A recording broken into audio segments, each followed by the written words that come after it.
Well, hello, Chad. Hi, Trevor. How are you guys What's up, today? Chad? Hey, what's up? Thursday, let's go. So, Chad, thrilled to have you on the show. Want to give a quick overview of what we're doing here. So, the Crypto Recruiters, we have a network of over 150,000 people, and a lot of those are job seekers. So, we want to bring more value to the community. So, what we're doing is we're introducing our candidates to you guys.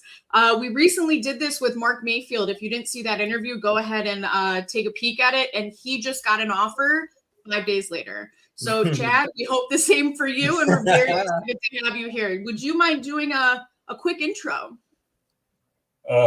Yeah, so ex-VP BizDev product strategy at Prime Trust. We all know what happened there. Before that was in Dubai. Raised some capital, built an exchange. We'll delve into that. Before that was also I had a consultancy startup. I was building small brokerage firms, FX brokerage firms internationally. Yeah, I mean, 15 years plus fintech, broker dealer background. So yeah, that's it in a nutshell, guys. So you've got retail FX, institutional FX, you've built your own brokerage, you've been self-employed, you've raised seed rounds, you've launched crypto exchanges. What is there that you can't do, Chad? I'm just kidding. Tell me a little bit more. So we know what happened at Prime Trust, but let's talk a little bit about your unemployment. Tell me a little bit more. In terms of Prime Trust and why we are in the situation today? Mm-hmm. Well, tell me, let's start with what you did at Prime Trust. Okay, so I was basically head of liquidity and yield, or at least that's what they hired me for. Liquidity was a natural fit, but then they have licenses they have to abide by. Protocol staking made sense completely. So wrote the book on that within Prime Trust. Wrote the business plan, projected revenue, convinced legal why it's a great product for us. Took it to product and did the whole thing and became an SME when it comes to protocol staking. So that was it in a nutshell there. Yeah. So you had you took care of all things liquidity, everything protocol staking. What else could you have done? Oh yeah, led the sales, led the product team. Yeah, we could have done a lot of things, and hopefully we'll delve into some examples as to what we could have done better within Prime Trust. As you guys know, it's no longer a company. So obviously now we can talk about what the place could have done better. But yeah, I could have been a COO there, a chief of staff, on the executive, pivoted the company in time. Hopefully to save it. But there were a lot of people there that were as good as me as well. Where are you based right now? Charlotte, North Carolina. Are you looking for something remote? Are you open to going in-house? Would you relocate? Both, right? It depends the opportunity. If something good comes knocking, why not? Again, I lived in Dubai, I lived in Nigeria, I lived in France. The world's your oyster. So anywhere a good company calls, willing to go. Do you speak French? Tu parles français? Oui, bien sûr. Carrément. So when it comes to leadership, what is the largest amount of direct reports that you've ever had? Well, when you launch your entities and you're semi-successful, and then when you're a sales, you have quite a bit of people. So I would say 10 to 15 at some point. Okay. So that's not a small number, multiple departments, hence why I appear like I'm a man of many talents. But when you have to oversee, lead gen in the B2C brokerage, you have to oversee compliance because your neck's on the line if you deal with an OFAC country, for example. So yeah, you oversee quite a bit of departments if you've been in the industry for this long. If I were to call one of your 15 employees, what do you think they'd say about you? Harsh but fair. Okay. Right. Harsh but fair. look, when you launch your own entity, you put your blood and sweat into it, and it's a representation of you. And when you have employees that don't give the same, you expect a lot of that. When you have employees that aren't as committed, you take it personal. And so that's the entrepreneurial spirit. So that's why I say that. Good-hearted as well.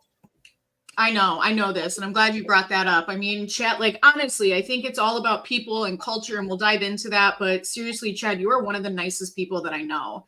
So thank you for coming on our show. And It's been great getting to know you over these past couple of years. Now, going back to leadership, are you more in the weeds or strategic? Both.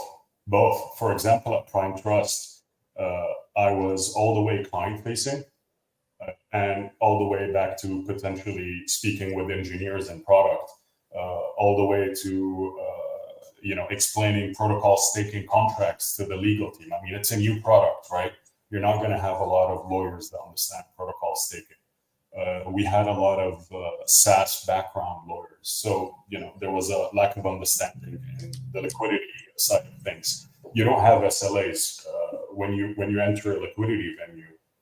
It's almost like going into a sports field and you have the rules that you have to abide with, right? Liquidity is dangerous. There's volatility, so even the Nasdaq can turn off trading at any point, right? If they feel there is any malfaisant, as we say in French, somebody doing anything bad.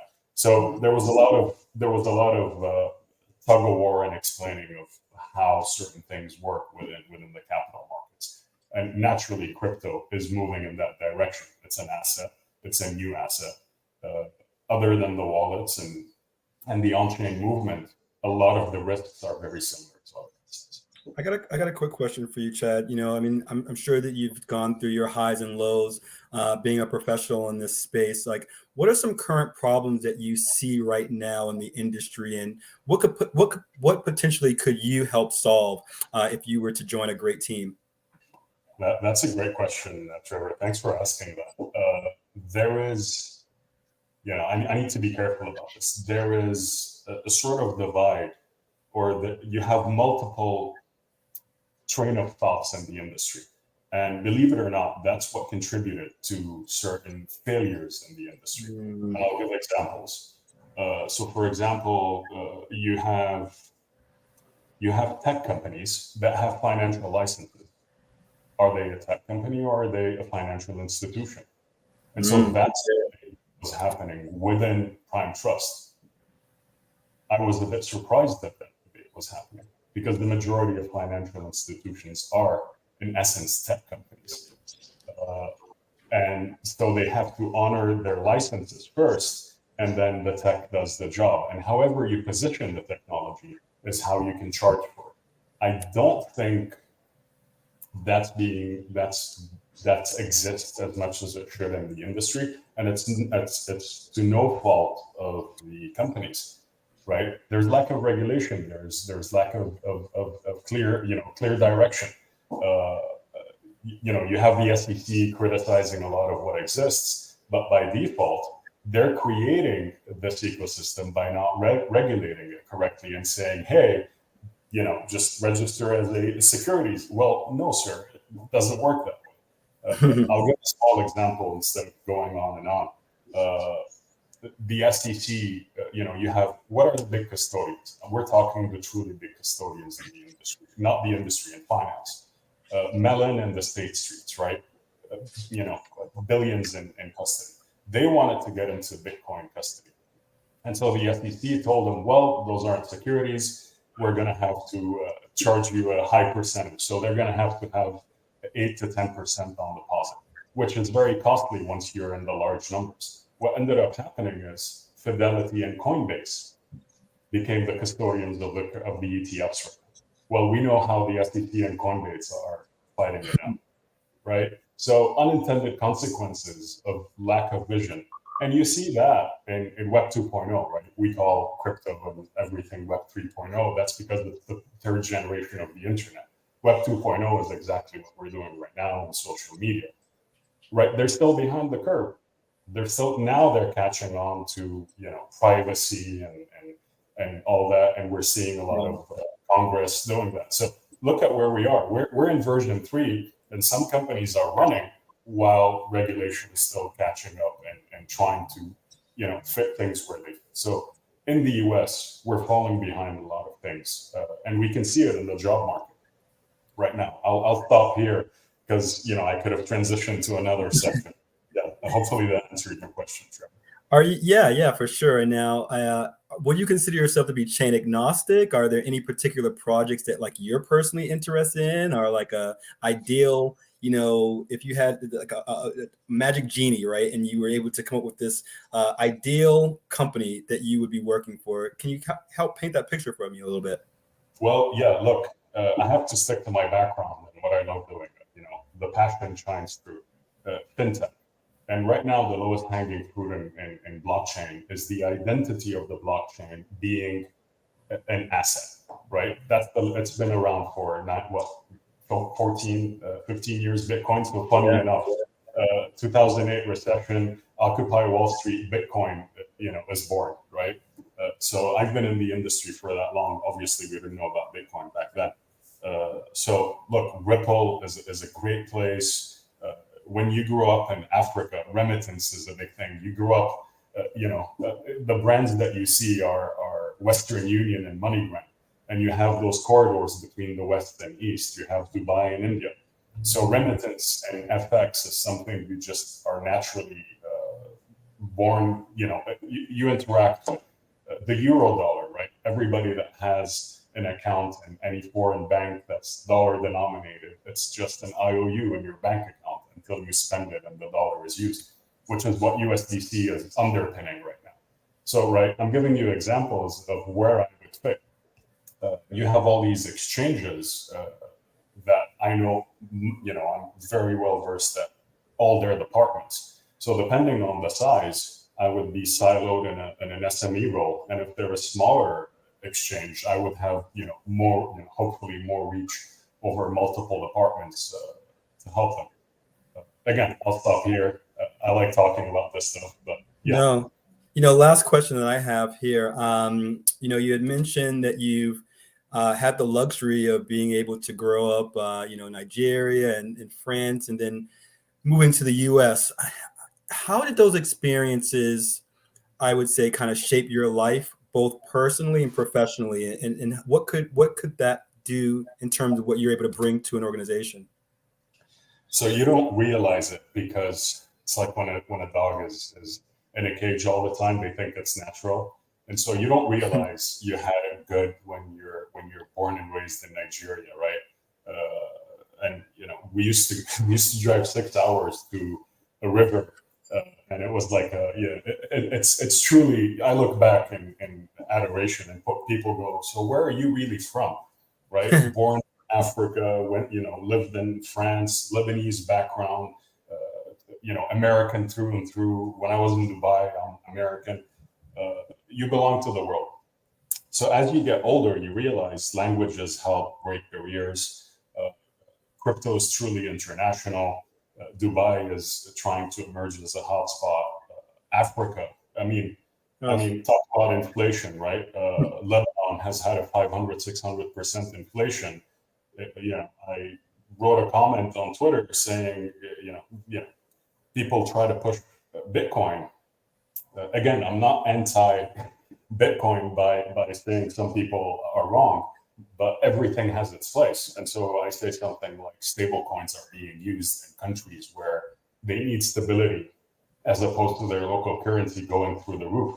And, the answer is, well, stable coins aren't real. Well, look, we can debate that on the site, but the reality is it's being used as a transition out of a currency that is just not doing what it's supposed to do, right? So yes, Bitcoin can help with that, but so can multiple other things.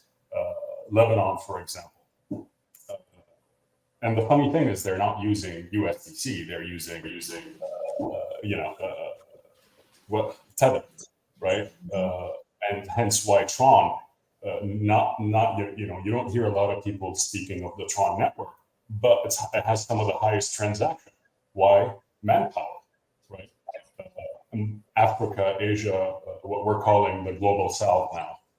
is a big economy. So, I come from there essentially. If we were to put a background, I'm very familiar with how things work in that neck of the woods. Nice. Chad, question for you. Are you more passionate about crypto or blockchain? Both, Emily, right? But again, we go back to, in my field, the identity of the blockchain is crypto already, right? Mm-hmm. So there's new evolution on blockchain that will happen. For example, the mix of, NFTing is a picture on a blockchain. Now, the identity of NFT for some reason is a picture of a rhino or something, but that's because it's nascent. It's an infancy. NFTs will become our passports, our IDs, right? Authenticated, immutable, digitally, and recognized by official governments as the official document in digital form. So you can only imagine what that does to KYC AML procedures. Another one, talk about the global south. I own, property abroad. I cannot use that as collateral in the US because why? They don't trust that entity. And if there is any middleman or entity that recognizes a digitized deed as authentic in, another tier 1 country where you own land, guess what? The new world of credit opens up because now you have new collateral that you can use. So those are other identities of blockchain that also sort of work in parallel with my industry. So those are the closest examples that I can give of how blockchain will evolve. Chad, what's the dream job? If you could be doing anything, what would you like to be doing? I love the industry we're in, right? Dream job is the ability to have the autonomy to think strategically,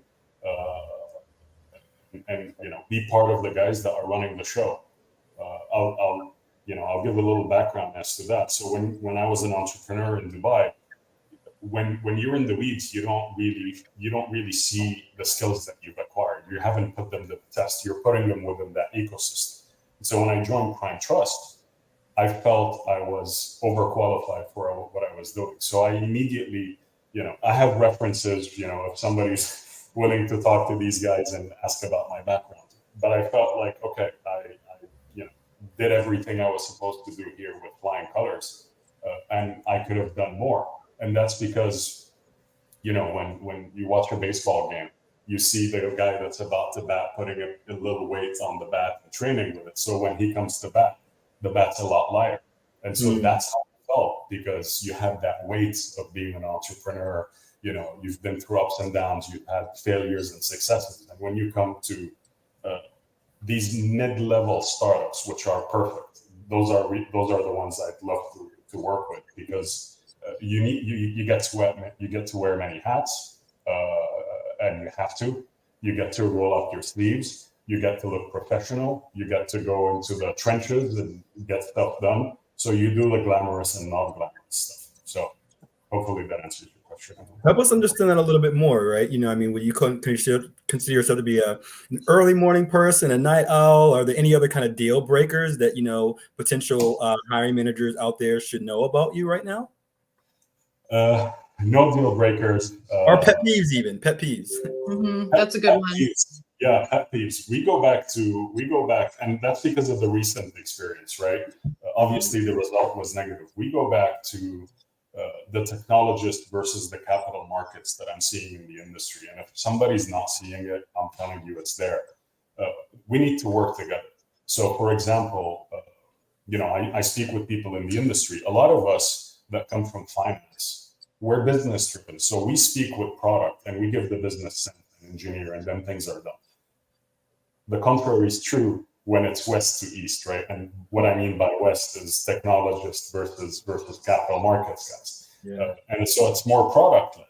And so that created a little friction within Prime Trust, but then we overcame that because knowledge and experience trumps. But yeah, reduce the egos. There are people that know what they're doing, and when you talk to somebody and they're logical and they understand, you can't BS your way around technology. It's there. you go read about it, you know in 2 seconds if somebody knows. So the moment you have that, just, break down the ego barrier. And then, if you don't come from the capital markets or you don't come from regulated places, I know crypto is supposed to append that, but we need to work within structured parameters. And there are ways to bend the rules here and there, and work within different jurisdictions. But it's not a renegade business, right? It's not. It's not cowboy. It's not the Wild West. You need to be thinking. You need to do things. Now, Chad, how important is work-life balance to you, and then for your employees? Well, I mean, look, it's important because if you're burnt out, you're half the person you are, even less, right? I feel that looking for a job is no joke, right? You feel it. So my heart goes out to a lot of people that are unemployed right now. It's the economy we live in. If somebody tells you it wasn't what the Fed intended, let's talk economy. It is. They don't come out. When you have people lining up to buy houses like it's a chewing gum, and cars like they were, Hot Wheels, the economy was on steroids. So it's by design, everybody. So my heart goes out to everybody that's feeling it. Yeah. But yeah, back to your question. Sorry for your question. Don't worry. I want to introduce some of the audience. So Adam Smith says hi. Hi, Adam. Jody we're shaking hands. We're partnerships with Jody. And then Sudesh has a question for you, Chad. Would you mind answering? What are your thoughts on the fintech industry when it comes to adopting blockchain tech? Ooh, I like this. Spicy. Yeah, well, it's already happened, right? It's a broad question. It's already happened. I'll give you an example. You have a company called Axoni. So what they've done is, it's funny because blockchain is open source. And so you have basically, when you have open source, you have all these, underground technologists that are building stuff, which is what DeFi is today. But then you have a company like Axoni that decentralized settlement by using a second layer blockchain.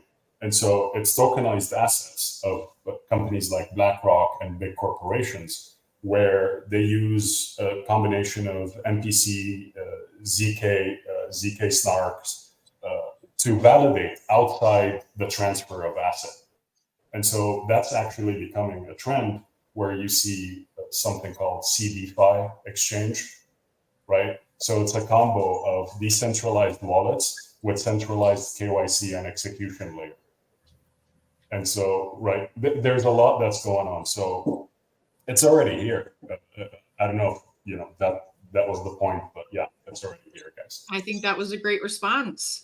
I want to go back to something you said, which was, if someone doesn't know about crypto, you can tell. And I think that is completely true. Speaking of, how would you rate yourself on your crypto knowledge? 1 to 10, 1 being brand new and 10 being 11. Where are we at? Don't do that to me, Emily. Look.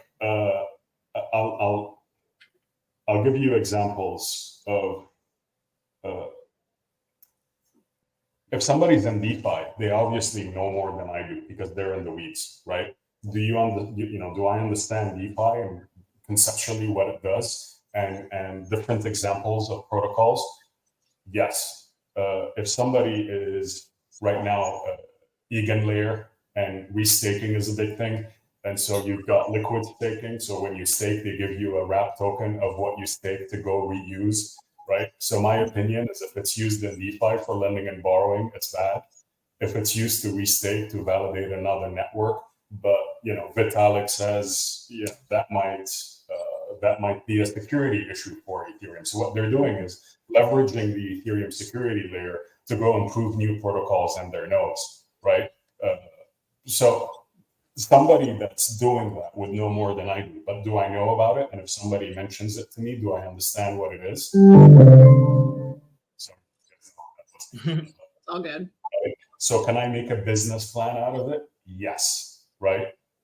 So that's where my forte lies. So I'll leave it up to you guys to grade me on, do I know my stuff or do I not know my stuff, and what the grade is. I think that was the most diplomatic answer. I mean, listen, from all of our conversations, here's the problem, right? There's no expert when it comes to crypto because there's still so much to learn, and the industry is like a fire hose of information. It's every day. So that being said, I would rate you out of 10, 14 probably, just because you're so in depth. Now again, no one's an expert, but you have like some significant knowledge in the space. I would definitely trust you as a leader to lead us in the right direction. Okay, now interesting question. What is something you don't want to do?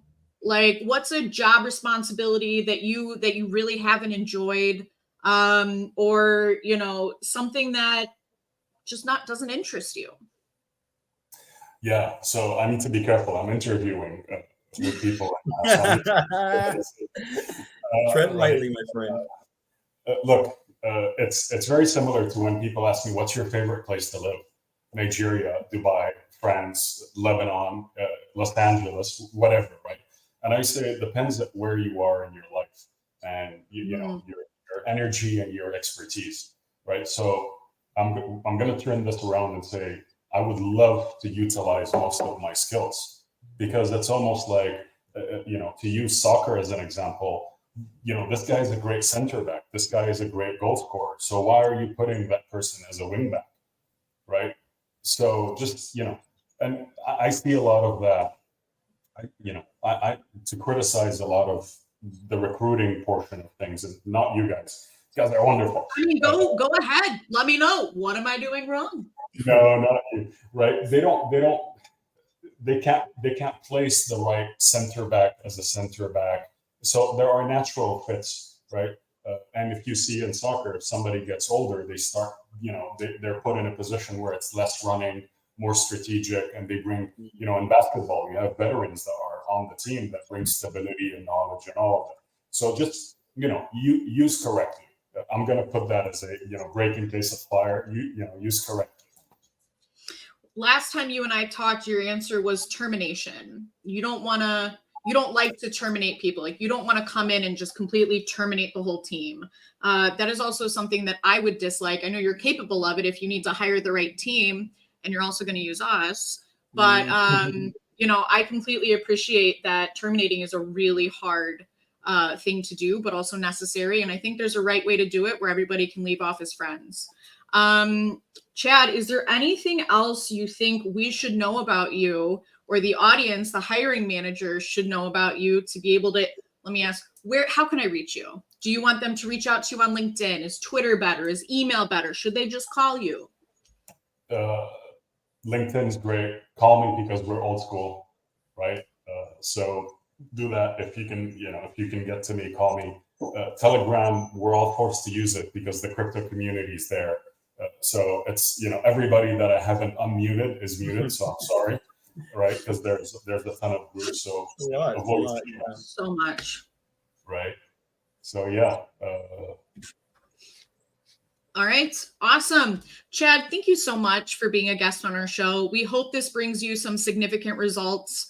Keep us in the loop. And if anybody's trying to get a hold of Chad, let me know. Happy to make an introduction. Again, no fee for our services. We just want to help our network get back into the market and get off the job market. Yes. Thank you so much, Chad. This has been great. Cheers, guys. Bye.